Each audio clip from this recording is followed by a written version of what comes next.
Deep in the heart of the emberwood forest, where the trees grew so tall their tops tickled the clouds, and where fireflies danced every night like tiny falling stars, there lived a dragon named Zephyr. Now, Zephyr was not like other dragons. Most dragons were enormous, big as castles, with scales the color of burning coal and eyes like melting lava. Most dragons breathed fire that could melt a mountain and roared so loud that entire kingdoms trembled. Most dragons loved gold, and treasure, and being very, very scary. But Zephyr was small, barely bigger than a horse. His scales were a soft, shimmery mix of purple and teal, like the inside of a seashell that had swallowed a rainbow. His eyes were bright amber, warm as autumn sunlight. And when Zephyr tried to breathe fire, which he practiced every single morning, what came out was not a roaring blaze. What came out were tiny, perfect, glittering sparks. Fizzle. Pop fizzle. Like a broken candle in the wind. Again. Zephyr told himself, puffing out his chest. He aimed at a pile of dry leaves. He took the deepest breath he could. He squeezed his belly muscles the way his father had taught him. He pushed with everything he had. Fizzle. Pop fizzle. 3 tiny sparks drifted lazily into the air and went out like sleepy stars. A small brown rabbit hopped out from behind a mushroom and stared at him. That was a valiant effort, said the rabbit. Zephyr froze. He blinked. He looked left. He looked right. He looked behind him. Then he looked back at the rabbit. Did you just talk? Zephyr whispered. The rabbit twitched its nose. I always talk. You just never listened before. And that was the moment everything changed. Zephyr sat down so suddenly that his tail knocked over a pine cone. His mouth opened and closed like a fish learning to sing. All around him, the forest suddenly seemed to shift and stir. A pair of squirrels in the oak tree above were arguing about acorn storage. 3 bluebirds on a branch were gossiping about a fox they'd seen near the meadow. A beetle trundling along the ground was muttering something about the weather. And Zephyr could hear every single word. I can understand you all, Zephyr breathed. Yes, said the rabbit, whose name, it turned out, was Clover. She had bright black eyes and one ear that flopped slightly to the left, which gave her a permanently curious expression. You always could. You just had your ears full of trying to be like other dragons. But how? Why? When did this start? Clover hopped closer and sat down in front of him. It started the day you were born, Zephyr. We animals have always known. The forest has always known. But dragons don't usually bother to listen to creatures smaller than themselves. She tilted her head. You're different. Different, Zephyr repeated. He'd heard that word before, and it hadn't always felt like a compliment. Yes, said Clover firmly. Different. And right now, different is exactly what the forest needs. She looked at him with those sharp black eyes, and Zephyr felt something stir in his chest, not fire, but something warmer and steadier. Something that felt like purpose. What do you mean? He asked. Clover's ears pressed flat against her head. Something is wrong in Emberwood. Something that only you can help fix. The very next morning, Zephyr followed Clover deeper into the forest than he had ever gone before. The north woods of Emberwood were usually the loudest part of the entire forest. Birds sang complicated songs that went on for hours. Frogs held grand chorus concerts every evening. Wolves howled to each other across the hills like old friends calling hello. Even the insects kept a constant, cheerful buzz that was like nature's own music. But today, the north woods were quiet. Terribly, awfully, unnaturally quiet. Not peaceful quiet. Not sleeping quiet. This was the kind of quiet that made the fur on the back of your neck stand up. The kind of quiet that meant something was very wrong. Where is everyone? Zephyr asked, keeping his voice low without really knowing why. That, said Clover grimly, is the problem. They walked further. The trees here were older and bigger, with roots like twisted rivers and bark covered in soft green moss. Light filtered through in pale golden columns. And in the middle of a mossy clearing, they found the first clue. A large crow sat on a low branch, completely still. Not sleeping. Crows didn't sleep sitting up like that. It was staring ahead at nothing, its black eyes dull and glazed. Hello, Zephyr said carefully. The crow didn't move. He tried again, using the gift he now knew he had, reaching out with that new sense, that strange warm understanding that let him hear animal voices. He could feel the crow's presence, dim and cloudy, like a candle behind thick fog. "Hello, friend," Zephyr said gently. "Can you hear me?" Slowly, very slowly, the crow turned its head. Its eyes blinked, once, twice, and then it shuddered like something waking from a bad dream. The singing," the crow rasped. "I can't remember the singing." "What singing?" Zephyr asked, stepping closer. "My songs," the crow said, and its voice cracked with sadness. "I knew 100 songs. Beautiful songs, rain songs, dawn songs, warning songs, love songs. I knew them all my whole life. And now," it shook its head miserably, "they are gone. All gone. Like someone reached into my head and stole them." Zephyr's heart clenched. He looked at Clover. "It's the same everywhere in the North Woods," she said quietly. "Birds who can't sing. Wolves who've forgotten how to howl. Deer who can't remember which paths are safe. Bees who've lost the dances they use to tell each other where the flowers are." Her nose twitched anxiously. "Whatever is taking their memories is spreading. It started 3 weeks ago, just a small patch of forest. Now it's grown to cover the whole north." "What could do something like that?" Zephyr asked.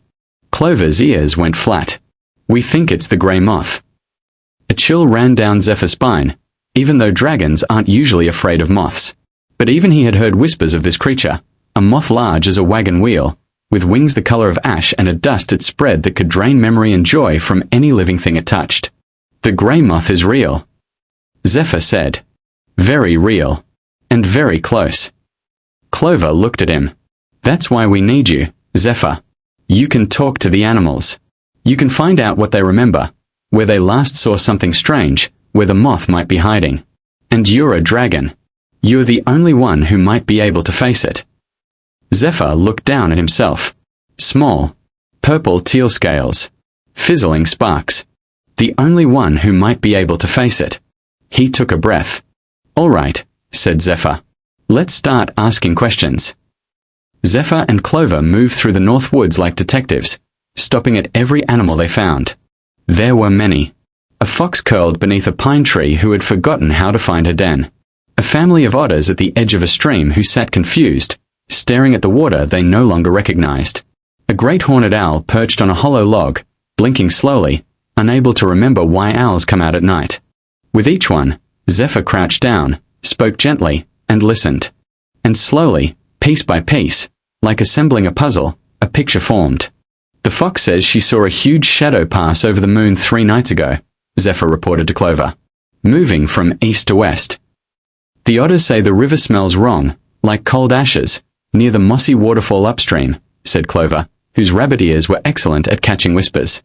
"And the owl," Zephyr paused, his eyes soft with concern. He'd spent a long time with the owl, who had been frightened and confused. He'd sat with it quietly, not rushing, letting it find its words. "The owl says the grey moth came from the old hollow. The big dead oak on top of Crumble Hill." Clover's ears shot straight up. "The old hollow. Of course. It's been abandoned for a century. Dark and quiet, perfect for something that hates light and sound." They gathered 2 more helpers along the way. The first was Pip, a hyperactive young squirrel who had not been affected by the grey moth, probably, Clover theorized, because Pip never stayed still long enough for the moth's dust to settle on him.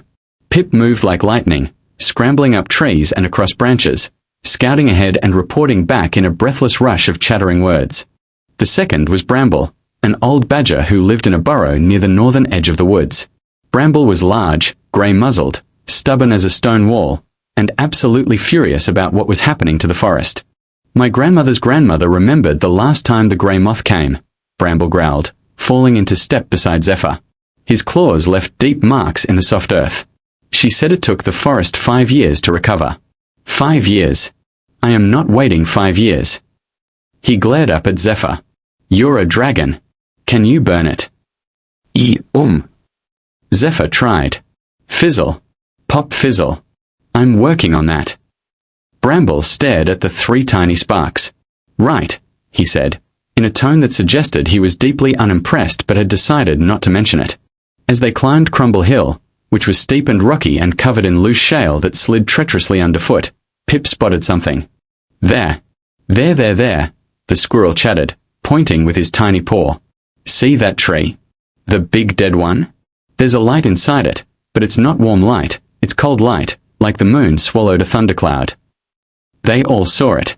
The old hollow was a massive dead oak, stripped of bark and bark, bone white in the afternoon sun. And from the dark crack in its trunk that served as an entrance, a faint, pale, shimmering glow pulsed slowly. Like breathing. That's it, Clover whispered. That's where the moth is. As if in response, a low humming sound drifted from the tree. It wasn't music, exactly. It was more like the absence of music. A sound that made you feel as if all the songs you'd ever loved were slowly being drained away. Zephyr squared his small shoulders. I'll go in alone, he said. Absolutely not, said Bramble. Nope, said Pip. We go together, said Clover simply.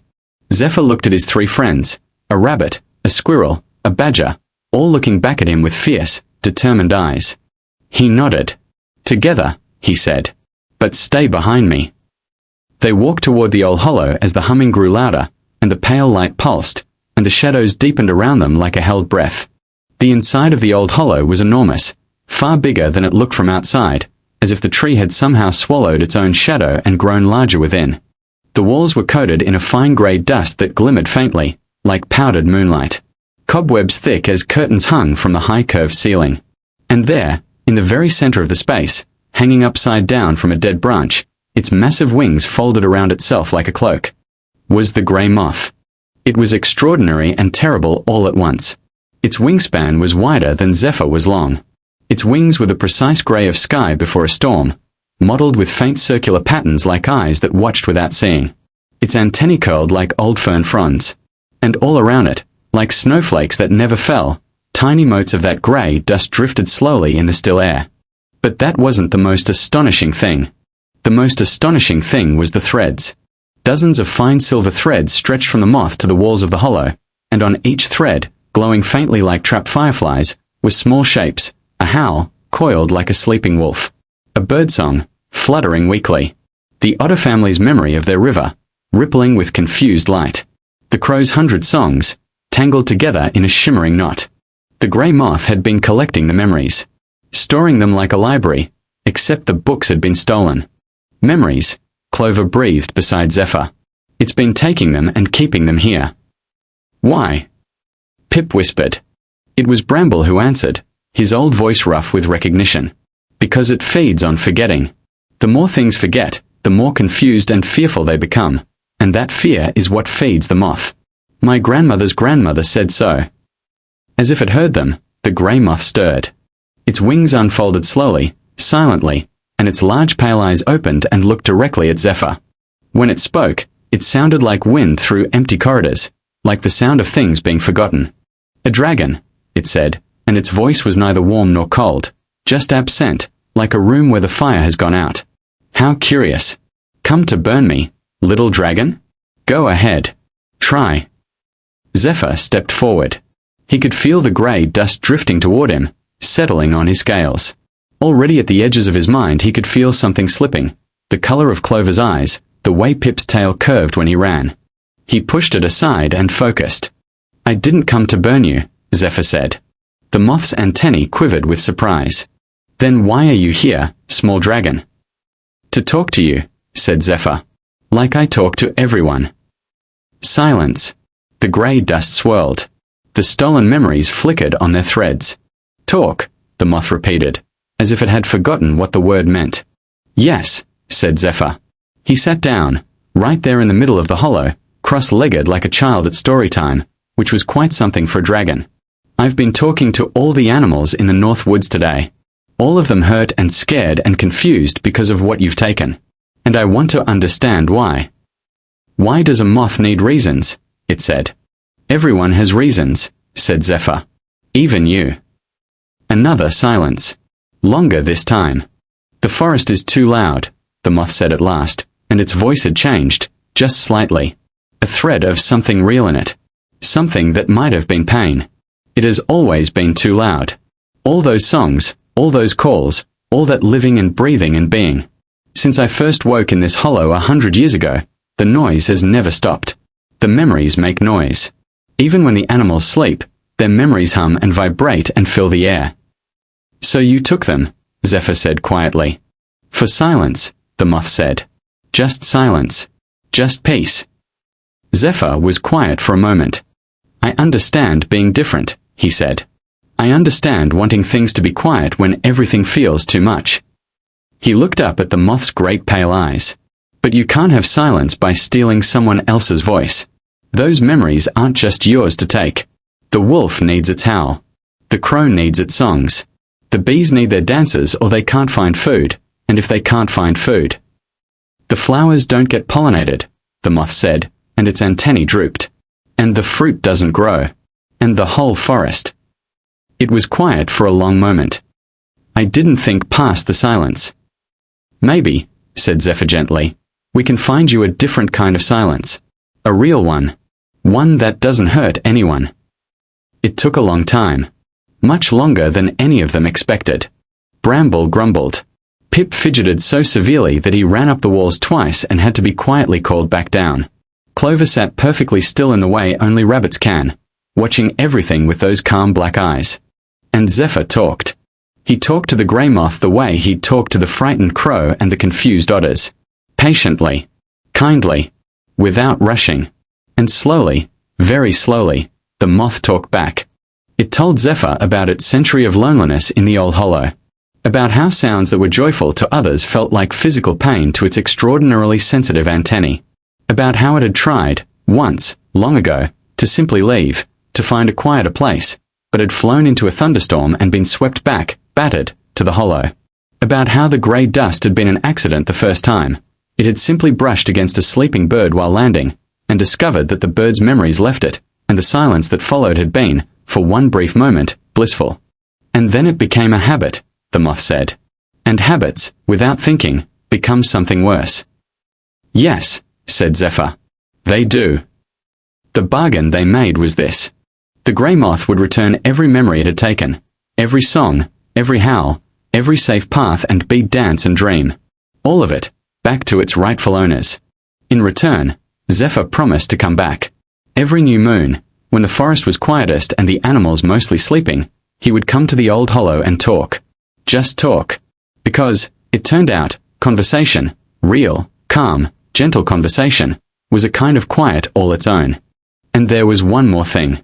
There's a cave, said Bramble, who had been listening carefully this whole time, his old badger memory working hard. 3 hills east of here. The Whispering Cave, we call it. The stone inside is thick and the opening faces away from forest. On windy days, almost no sound gets in at all. He cleared his throat, as if he wasn't sure he was doing the right thing. It's been empty for 40 years. The grey moth's great wings shifted. Its antennae rose slowly. A cave, it said. With actual silence, said Bramble gruffly. Not stolen silence. Real silence. The moth was quiet for the longest time of all. I would like, it said at last, very softly, to see this cave. The return of the memories was like watching sunrise happen all at once across the entire North Woods. The grey moth unspooled the silver threads one by one, and as each memory drifted away from the hollow and back into the forest, sounds began to bloom in the distance like flowers opening after a long winter. First, far off, a single bird call. Hesitant, wondering, then stronger. Then another, and another. Then a wolf's howl, long and shivering and beautiful, rolling across the hills. Then the buzzing of bees, purposeful and busy. Then the trickle of the river, remembered and recognized by the otters, who could be heard splashing and chattering with delight even from the top of Crumble Hill. The crow landed on a branch outside the hollow as they emerged into the golden late afternoon light. It looked at Zephyr, and then, very deliberately, it sang. One clear, perfect note that hung in the air like a gift. Thank you, it said. Zephyr smiled so wide it hurt his face. Clover leaned against his leg. Pip exploded up a nearby tree out of sheer joy and came back carrying an acorn he didn't need. Bramble made a sound that might, from a distance, have been mistaken for a very dignified small laugh. And the grey moth, silent and immense, lifted from the entrance of the hollow on its greatish-coloured wings, and turned east, toward 3 hills and a cave and something it had never had before. A real home. Word spread through Emberwood Forest the way good news always does, faster than fire, warmer than sunlight, passed from ear to ear and beak to beak and nose to nose until the whole forest knew. The dragon saved the North Woods. The dragon talked to the grey moth. The dragon brought the memories back. By the time Zephyr and his companions made it back to the heart of Emberwood, they were met by what can only be described as an absolute avalanche of animals. Deer with their fawns, stepping delicately through the ferns. A great elk with antlers wide as a window.